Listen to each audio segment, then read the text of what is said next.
علامہ صاحب یہ فرمائیے گا کہ کیا دوسری شادی کے لیے کیا پہلی بیوی سے یا پہلی بیوی سے جو اولاد ہے اس سے اجازت کا لینا، اس حوالے سے شرعی کیا حکم ہے؟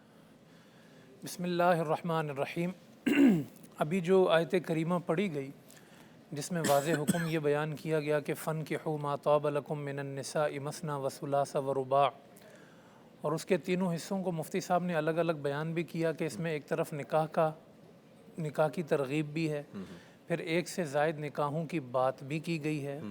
اور جو شرط ہے وہ بھی بیان کر دی گئی ہے۔ جی بالکل۔ اور وہ شرط یہ ہے کہ آپ انصاف سے کام لیں تو ٹھیک، ورنہ دوسری تیسری شادی کی طرف مت جائیں، ایک ہی آپ کو کافی ہے۔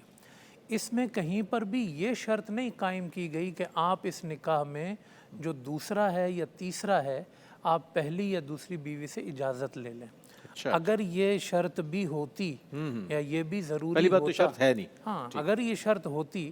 تو پھر قرآن کریم اس موقع پر یا کسی اور موقع پر اس کو بیان کر دیتا۔ بالکل تو قرآن کریم نے اس کو شرط بنایا ہی نہیں۔ اچھا پریکٹیکلی آپ دیکھیں کہ آپ صلی اللہ علیہ وسلم کے سامنے صحابہ کرام کی عموماً ہر صحابی کی متعدد نکاح تھے، ایک سے زیادہ نکاح کیے جاتے تھے، تو پریکٹیکلی بھی آپ صلی اللہ علیہ وسلم نے کبھی کسی صحابی سے نہیں پوچھا کہ آپ نے پہلی بیوی سے اجازت لی ہے یا نہیں لی۔ کبھی آپ صلی اللہ علیہ وسلم نے یہ حکم نہیں دیا کہ آپ پہلے اجازت لیں پھر دوسرا نکاح کریں۔ تو قرآن کریم کی کوئی نص، کوئی حدیث مبارکہ اور خود آپ صلی اللہ علیہ وسلم کا عمل مبارک یا قول مبارک، یہ ساری چیزیں اس بات کو واضح کرتی ہیں کہ دوسری شادی کرتے ہوئے پہلی بیوی سے اجازت لینا ضروری نہیں ہے۔ تو یہ تو شرعی حکم ہے۔ اچھا اس کی اولاد کے لیے بھی یہ حکم ہے کہ پہلی بیوی کی اولاد سے بھی اجازت لینا ضروری نہیں ہے۔ اچھا اب دوسری صورت اس میں یہ ہے کہ ایک تو ہم نے جواز عدم جواز کی بات کی، دوسری صورت یہ ہے کہ بہتر طریقہ کیا ہونا چاہیے۔ تو اس میں بہتر یہ ہے کہ پہلی بیوی سے مشورہ بھی کیا جائے، بلکہ اس سے پہلے اس کا ذہن بنا دیا جائے، اور یہ اجازت کے ساتھ ہو، باہمی رضامندی کے ساتھ ہو، تو بعد میں پیدا ہونے والے بہت سارے مسائل سے جو ہے وہ انسان بچ سکتا ہے۔ تو اس میں بہتر مشورہ یہی ہے کہ انسان کو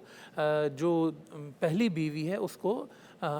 اس کا رازدار بنانا چاہیے اور اس میں مشورہ کرنا چاہیے، تاکہ جو ہے وہ بہت سارے معاملات میں آسانی ہوتی چلی جائے۔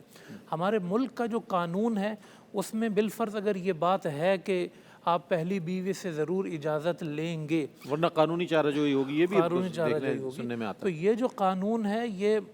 ایک اعتبار سے موافق حکمت بھی ہے، کیونکہ ہمارے حالات کے تناظر میں اگر دیکھا جائے تو ایک شادی کی، پھر جب دوسری شادی کی تو پہلی بیوی کو چھوڑ دیا،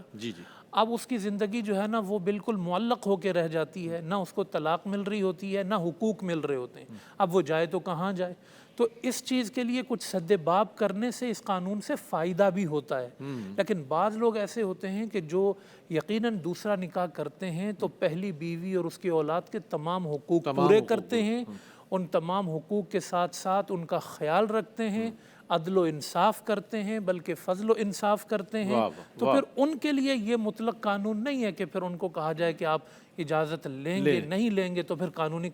تو اس لیے یہ قانون مطلق نہیں ہونا چاہیے، اس کا ایک پہلو موافق حکمت ہے، لیکن بہرحال یہ ہے کہ معاشرے کے اعتبار سے اس میں جو ہے وہ دونوں پہلوؤں کو ہمیشہ سامنے رکھنا چاہیے۔ کیا کہنا ہے؟